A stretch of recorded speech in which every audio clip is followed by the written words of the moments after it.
My name is Dr. Alice Prince, and I am your homilist for the 17th Sunday in Ordinary Time. If I were to give this homily a title, it would be Overflowing Grace. In John chapter 6, verses 1 through 15, we witness a powerful miracle where Jesus feeds 5,000 with just 5 loaves and 2 fish.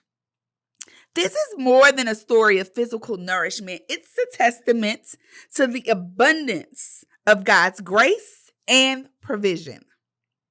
Jesus didn't just meet the needs of the crowd. Jesus exceeded them. Jesus filled their bellies and spirits. That overflow shows up in our lives as joy, love, patience, grace, and the list could go on and on. It's an overflow that pushes us to spend more time in the divine presence, seeking the face of the Lord, longing for spiritual nourishment from God. Have you ever noticed how when God answers prayers, it's not just the prayer that gets answered. There's a transformation that happens within us, mind, body, and spirit. Suddenly, our minds are at ease. The burdens we carry feel a little lighter. And the chaos becomes clarity. And sometimes there is a message in the mess. See, that's overflowing grace. But here is my favorite part of the gospel. When Jesus asked Philip where to buy the bread, you know that was a rhetorical question. Jesus already knew the answer, knowing our needs before we even asked, just as Jesus knew the people needed to be fed. Before a word even leaves our lips, God is already aware of our struggles, our desires, and hopes. This means we are never alone in our journey. God is always present, anticipating our needs and preparing the way. Think about that bread, though. Let's not overshadow the bread. See, it's the bread for me.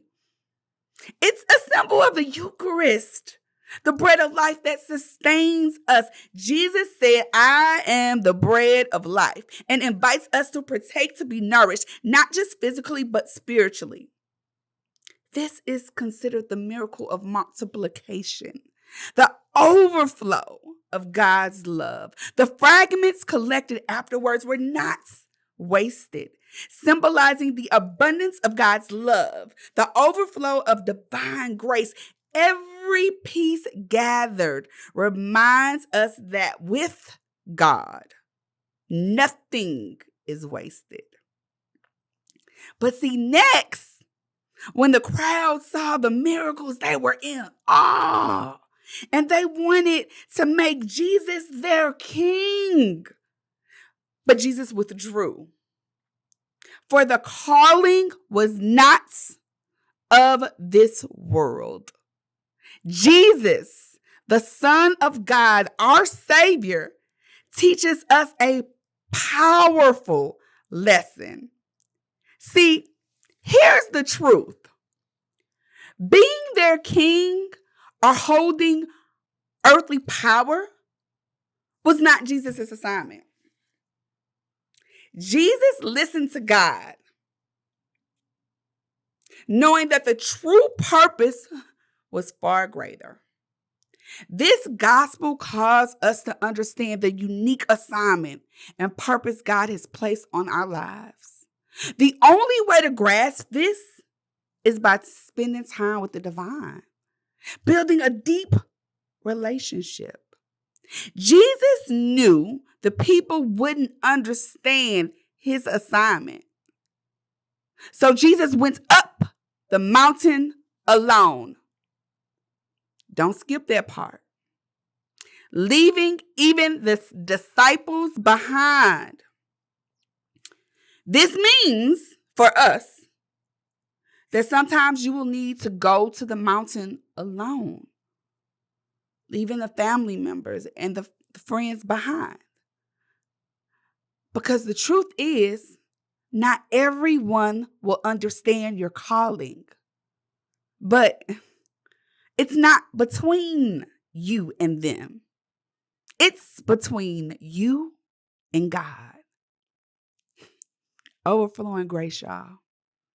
So after the overflow of grace, there is an afterglow. The overflow, then the afterglow of grace. When we talk about the afterglow of divine grace, we're referring to the lasting impacts of God's blessings in our lives.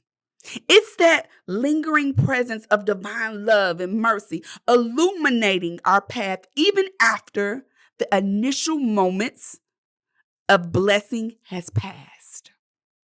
Just as the sky retains the warmth of sun after it sets, our hearts carry the light of God's grace. The afterglow also deepens our faith. So let us cherish this afterglow, allowing it to remind us of God's unfailing love that endures forever.